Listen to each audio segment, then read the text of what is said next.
Hello, welcome to Intellicraft academy. तो last chapter के अंदर अपन ने पढ़ा था, लास्ट वीडियो के अंदर अपने पढ़ा था पीसीआई। तो सबसे पहले पीसीआई का डाटा रिवाइज कर लेते हैं। तो बेस ईयर पे राजस्थान की पर कैपिटा इनकम कितनी है, इंडिया की पर कैपिटा इनकम कितनी है, इनकी वृद्धि दर कितनी है बेस पे और करंट ईयर पे। तो क्या क्या थी, राजस्थान की करंट पे कितनी पड़ी थी, ऐसे 20, 23, 49, 49, ये 2 का 4, 3 3 9, 3 का स्क्वायर इधर 20, 23, 49। और बेस ईयर पे राजस्थान की कितनी थी, 103, 189, 189। और इंडिया की बेस ईयर पे कितनी थी, 12 लिखा था, फिर 12 के बाद 196 था, फिर 8 था। और ये 12 का उल्टा करा था इधर 21, फिर यहाँ 196 है तो यहाँ 195 था, 1 ऑलरेडी है तो 195, फिर 75। तो ये हो गई। अब इनकी वृद्धि दर कितनी है, तो भारत की दोनों ही जगह 6 है, बेस ईयर पे भी 6 है, करंट ईयर पे भी 6 है। तो पॉइंट में था 6.3, यहाँ 6.9। और राजस्थान की कितनी है बेस ईयर पे, यहाँ पे 7 है और यहाँ पे 9 है, तो 7.76 और 9.32। ये तो पर कैपिटा इनकम का डाटा अपन ने रिवाइज कर दिया। अब आज क्या पढ़ेंगे अपन, जीएसवीए। जीएसवीए क्या होता है, ग्रोस स्टेट वैल्यू एडिशन, सकल राज्य मूल्य वर्धन। क्या, तो ये होता क्या है, अब जैसे ये देखो आप, जीएसडीपी, जीएसडीपी का फॉर्मूला क्या होता है, जीएसवीए प्लस टैक्स माइनस सब्सिडी। जैसे एक एग्जाम्पल हो कि आप एक कार लेके आते हो, कोई भी मोबाइल लेके आते हो, या फिर कोई भी अदर कोई आइटम लेके आते हो, तो उसके अंदर टैक्स जुड़ेगा, उसके बाद में ही उसकी प्राइस डिसाइड होती है। टैक्स जुड़ गया या फिर सरकार ने सब्सिडी दे दी तो वो माइनस हो जाती है। अगर जीएसवीए चाहिए तो ये टैक्स इधर चला जाएगा, सब्सिडी भी इधर चली जाएगी। तो जीएसवीए क्या हो गया, GSDP minus tax plus subsidy. तो ये तो इसका फॉर्मूला होता है। अब अपन इसका, और वैसे जीएसवीए निकालते क्यों हैं, क्या, जीएसवीए निकालने का सबसे मेन कारण है क्षेत्रवार योगदान। क्या कि सेक्टर वाइज कितना कंट्रीब्यूशन रहा है, कि एग्रीकल्चर का कितना है, इंडस्ट्री का कितना है, सर्विस का कितना है। इन तीनों चीज़ों को अलग अलग देखने के लिए, इनके भी उपक्षेत्र होते हैं, एग्रीकल्चर के भी है, इंडस्ट्री के भी है, सर्विस के भी है। तो क्षेत्रवार योगदान देखने के लिए जीएसवी निकाला जाता है, ग्रोस स्टेट वैल्यू एडिशन, सकल राज्य मूल्यवर्धन, है ना। तो अभी अपन जीएसवी के डाटा याद करेंगे और सारा डाटा याद हो जाएगा आपको। तो ये देखो, ये रहा जीएसवीए। तो जीएसवीए का बेस ईयर पे कितना है, 8.79 लाख करोड़। और इस पे करंट ईयर पे कितना है, 17.12 लाख करोड़। तो बेस ईयर पे कितना हो गया, 8.7, ऐसे याद रख लो, ये 7, ये 8, ये 9, ये इधर है गया, तो 8.79, ये 17-12, 5 का डिफरेंस है दोनों में, है ना, 17-12, 17.12। और इधर वृद्धि दर कितनी है, 7, यहाँ पे 9, वही जिसकी पर कैपिटा इनकम पे बेस ईयर पे करंट ईयर पे 7 और 9 थी, यहाँ पे भी 7 और 9 है। और इसके आगे तो बहुत, दोनों में ही पॉइंट के आगे इक्वल है, तो याद करने में भी आसानी रहेगी। तो जीएसवीए में बेस ईयर और करंट ईयर की, बेस ईयर और करंट ईयर की वृद्धि दर कितनी है, 7.03, करंट की 9.03। और ये कितना था, 8.79 लाख करोड़, और ये 17.12 लाख करोड़, है ना।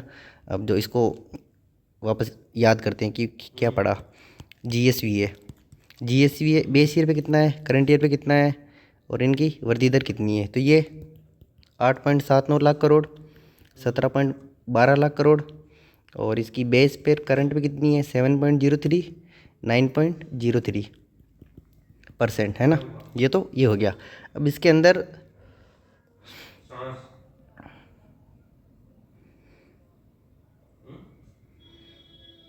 अब ये, एक सेकेंड, हाँ, अब जैसे ये है, तो अब अपन ने ये वाला डाटा तो याद कर ही लिया, जैसे ये याद कर लिया, ये याद हो गया, इसकी दोनों की वृद्धि दर याद हो गई। अब स्थिर कीमतों पर एग्रीकल्चर का, इंडस्ट्री का और सर्विस का क्या योगदान है? प्रचलित कीमतों पर एग्रीकल्चर, इंडस्ट्री और सर्विस, इन तीनों का क्या योगदान है? ये तो जैसे अब इसमें एक चीज़ आप देखो, सबसे ज़्यादा कंट्रीब्यूशन किसका है? एग्रीकल्चर का, उसके बाद इंडस्ट्री का, उसके बाद एग्रीकल्चर का। सर्विस, ये देखो सर्विस सबसे ज़्यादा सर्विस का, उसके बाद इंडस्ट्री का, उसके बाद एग्रीकल्चर का।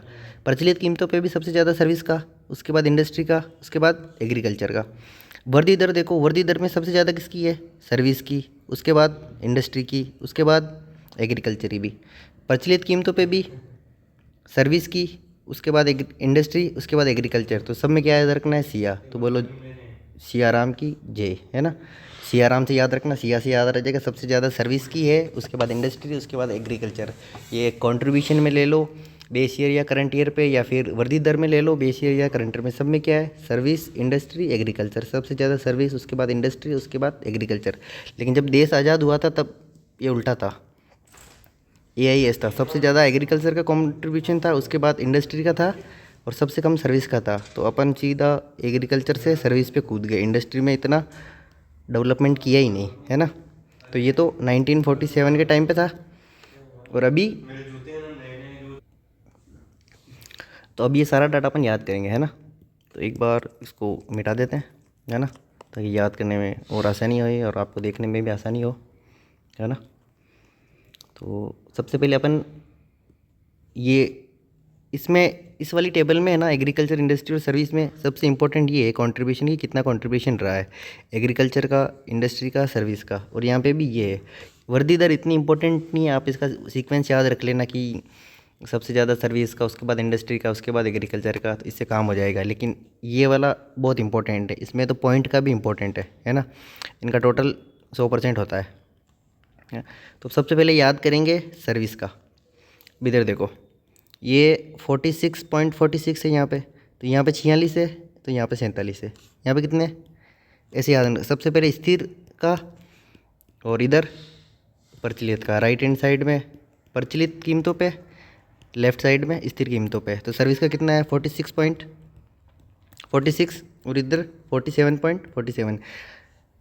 स्थिर कीमतों पे अक्सर प्रचलित कीमतों से कम ही होता है, बस केवल ये इंडस्ट्री में योगदान ज़्यादा है, बाकी हर जगह स्थिर कीमतों पर प्रचलित से कम ही होगा डाटा।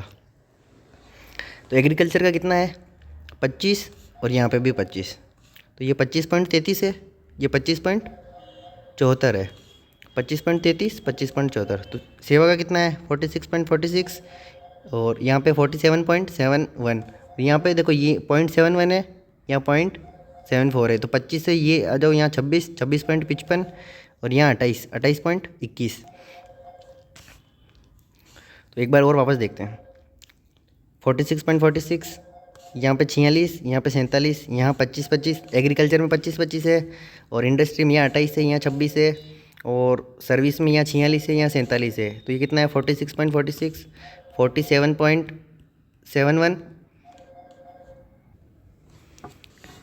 47.71। और अब एक बार अपन ने जो याद करा, एक बार इसको अपन वापस रिवाइज करते हैं, है ना। ये देखो, बेस ईयर पे agriculture, industry, service. Current year पे एग्रीकल्चर, इंडस्ट्री और सर्विस। इनका क्या होगा? ये देखो, सर्विस का कितना था? 46.46%, और करंट ईयर पे सर्विस का 47.71, और यहाँ पे 25, और यहाँ पे भी 25 था। यहाँ 0.71 है, तो यहाँ 0.74 है, और ये 0.33। और इंडस्ट्री का यहाँ 26 है, यहाँ 28 है, तो ये 26.55। और यहाँ पे अब 28 है, तो 28 स्टार्ट कहाँ से हो रहा है? 21 से हुआ होगा, तो 28.21। तो ये अपने को याद हो गया। अब इनकी ग्रोथ रेट एक बार और देख लेते हैं ना। ग्रोथ रेट, अब एग्रीकल्चर की ग्रोथ रेट देखो केवल 0.22 है। इस बार बहुत कम गई एग्रीकल्चर की वृद्धि दर। और ये 7 है, यहाँ पे 11 है। हल्का हल्का सा आइडिया रख लो, क्या एग्रीकल्चर का कितना है? 0.22 है, 7 है, यहाँ पे 11 है, यहाँ पे कितना है? 3 है, और ये 7 है, और ये 7 के बहुत पास में है, और यहाँ पे 13.5। यहाँ पे 13 है ना।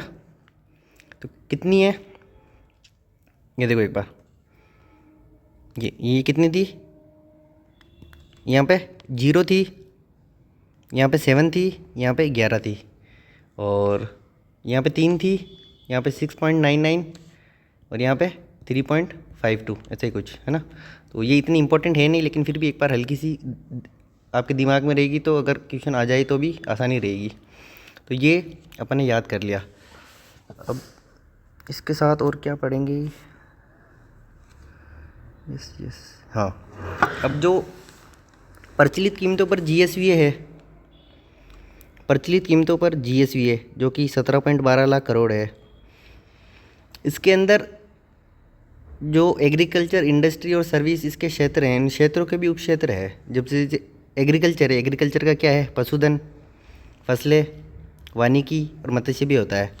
और सेवा क्षेत्र का मैंने ये नीचे लिखा हुआ है, इनको नीचे पढ़ते हैं अपन, है ना।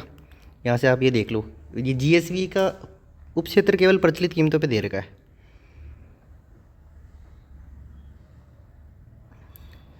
तो एग्रीकल्चर का याद करते हैं सबसे पहले। तो एग्रीकल्चर में सबसे ज़्यादा योगदान किसका है, पशुधन का, उसके बाद फसल का, उसके बाद वानिकी का, उसके बाद मत्स्य पालन का। आप भूल नहीं जाओ इसके लिए मैं आपको एक छोटी सी कहानी सुनाता हूँ। पहले लड़कियों में एक ट्रेंड चलता था, लड़कियाँ पफ बनाती थी। क्या बनाती थी, पफ बनाती थी। तो उनको ऐसा लगता था कि हम पफ बनाएंगे तो हमको ऐसा बोलेगा कि भाई वाओ क्या पफ बनाया। लेकिन समय के साथ चीज़ें बदलती है और परिवर्तन संसार का नियम है। तो ट्रेंड भी चेंज हो गया, लेकिन जो ट्रेंड पे फ़ोटोज़ ले रही थी तो उन्होंने अपनी पुरानी फ़ोटोज़ देखी तो उन्होंने अपना माथा पकड़ा कि ये क्या बना दिया, है ना। तो अभी भी वर्तमान में ट्रेंड चल रहा है वो बिल्ली वाला, तो आप बनाने मत लग जाना वरना आप भी माथा पकड़ोगे, है ना। तो ये पफ से पशुधन, फे से फसल, वाव से वानिकी, माथा पकड़ा, माथा नहीं माथा, माथा पकड़ा तो वानिकी, है ना। तो क्या हो गया, पशुधन, फसलें, वानिकी और मत्स्य। याद रह जाएगा आपको, क्या है, पशुधन, फसल, वानिकी, मत्स्य। अब इसके परसेंटेज याद करो, ये घटता क्रम है, सबसे ज़्यादा पशुधन का, फिर फसल, फिर वानिकी, फिर मत्स्य। तो ये इसे याद रखो, 12, 10, ये 10 का 1 यहाँ पे, ये 0 यहाँ पे, है ना। 12, 10, 1 और 0, और यहाँ पे ये 0.7 है, इसका डबल यहाँ है 0.14, और इन सब का टोटल 25.74। प्रचलित कीमतों पे देखा था, बेस ईयर पे कितना था, 25.33, और ये प्रचलित कीमतों पर एग्रीकल्चर का 25.74। तो इसका जो क्षेत्र है ये एग्रीकल्चर, इसके उप क्षेत्र ये है पशुधन, फसल, वानिकी, मत्स्य। या तो इसमें कौन सा है, 12, 10, 1 और 0। तो 0 में 0.14 है, 12 में 0.7 है, 7 का डबल यहाँ था, यहाँ 93 है, यहाँ 97 है ना। तो अपन ये देखते हैं क्या था, पशुधन, फसल, वानिकी, मत्स्य।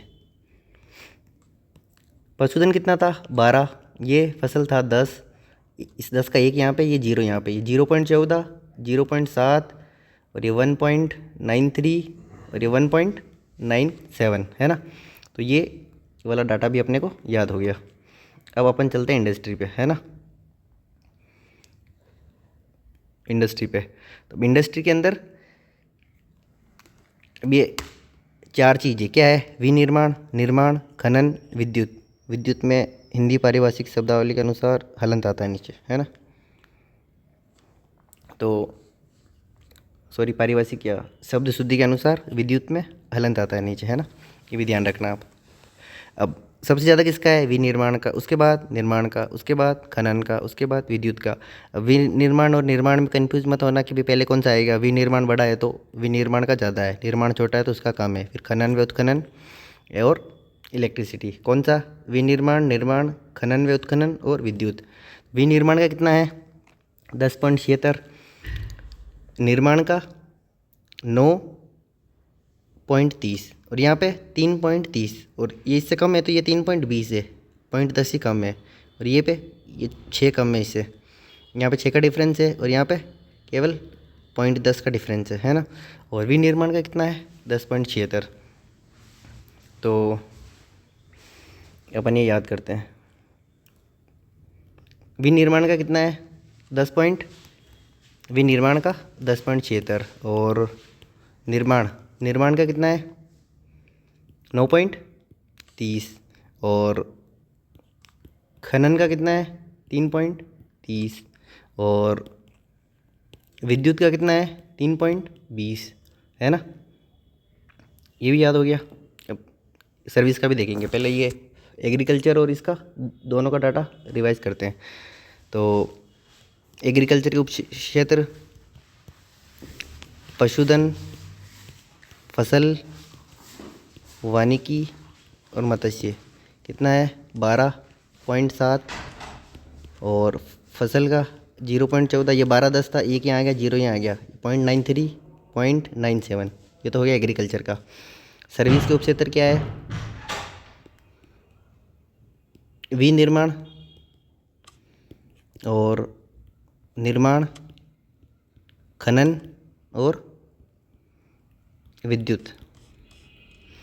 विनिर्माण का 10.76, निर्माण का कितना होएगा 9.30, खनन का 3.30, विद्युत का 3.20 है ना। तो ये दोनों भी याद हो गए है ना। अब अपन सर्विस सेक्टर का देखते हैं ना। सर्विस सेक्टर के आप एक याद रखो कि जो हीरो होता है, हीरो मूवी के अंदर फटा, क्या हीरो फटा है ना। हीरो फटा तो एच से हो गया होटल है ना। ई आर को ऐसे लिख लो आर ई, तो रियल इस्टेट तो स्थावर संपदा रियल इस्टेट वाला, तो होटल रियल इस्टेट, फिर ओ से अदर सर्विसेज, एफ से फाइनेंशियल सर्विसेज, टी से ट्रांसपोर्टेशन, ए से एडमिनिस्ट्रेशन। कौन सा एडमिनिस्ट्रेशन पब्लिक एडमिनिस्ट्रेशन यानी लोक प्रशासन। तो याद हो गया हीरो फटा, होटल, ई आर से real estate, other services, financial services, transportation, administration, कौन सा पब्लिक एडमिनिस्ट्रेशन। इसका परसेंटेज याद करते हैं ना। तो सबसे पहले ये वाला याद करते हैं परिवहन। तो जनरली कौन कौन से होते हैं परिवहन कि अपन जो होता है कि कभी ना कभी चलाएंगे या अपने को अक्सर दिखते रहते हैं ये वाले।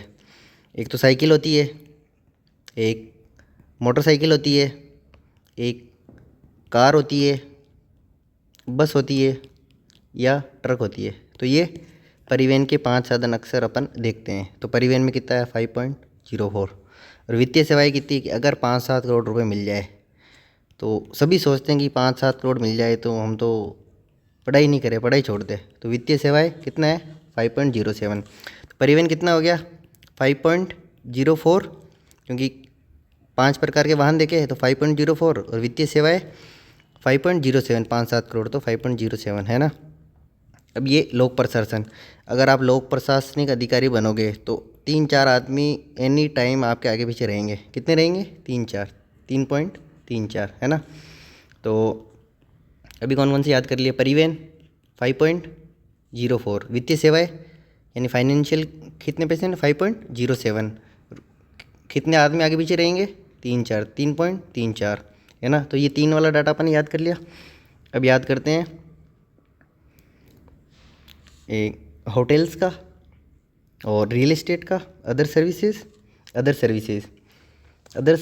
9.72 और आवास यानी घर, ऐसा घर हो जिसमें 11 कमरे हो। कितने कमरे घर में, कितने कमरे हैं 11 है ना, 11.20 है ना। होटल, ये होटल है, होटल को मरम्मत की ज़रूरत है। क्या होटल तो ये देखो ऐसे ऐसे है, अभी एक साइड से टूटी हुई है तो इसको मरम्मत की ज़रूरत है, तो ये 13.33। आवास में क्या देखा था कि आवास के अंदर कितने कमरे हैं 11 कमरे, तो 11.20। होटल में 13.33, होटल में 13.33, आवास में 11.20 और अदर सर्विसेज है तो 10 से थोड़ी सी कम है ये अदर सर्विसेज। अब अदर सर्विसेज ऐसे लिखते हैं OTHER अदर सर्विसेज, तो ये नहीं लग रहा 10। अब 10 उल्टा लिखा हुआ मतलब कम होगा, इसीलिए उल्टा लिखा, तो 10 से कम है तो 9.72 है ना। वो एक बार ये देखते हैं, अदर सर्विसेज 10 से कम है तो 9.72%, और आवास वाला कितने कमरे होने चाहिए? 11। घर में 11 कमरे तो 11.20। होटल को मरम्मत की ज़रूरत है, ये 13.33। और ये वित्तीय सेवाएं कितनी देखी थी? 5.07। और वित्तीय सेवाएं के बाद में कौन सी थी? ट्रांसपोर्टेशन 5.04। उसके बाद में क्या देखा था? FTA फटा, होटल फटा। एडमिनिस्ट्रेशन, पब्लिक एडमिनिस्ट्रेशन कितने लोग होते हैं आसपास? 3-4 तो 3.04, सॉरी 3.34। इसके साथ में ही ये वाला कॉन्सेप्ट ख़त्म होता है। और अगर आपको वीडियो अच्छा लगा हो तो वीडियो को लाइक करें, कमेंट करें, शेयर करें और बेल आइकन को दबाना ना भूलें। आपका दिन मंगल में हो और आपको अपने जीवन में सफलता मिले। धन्यवाद।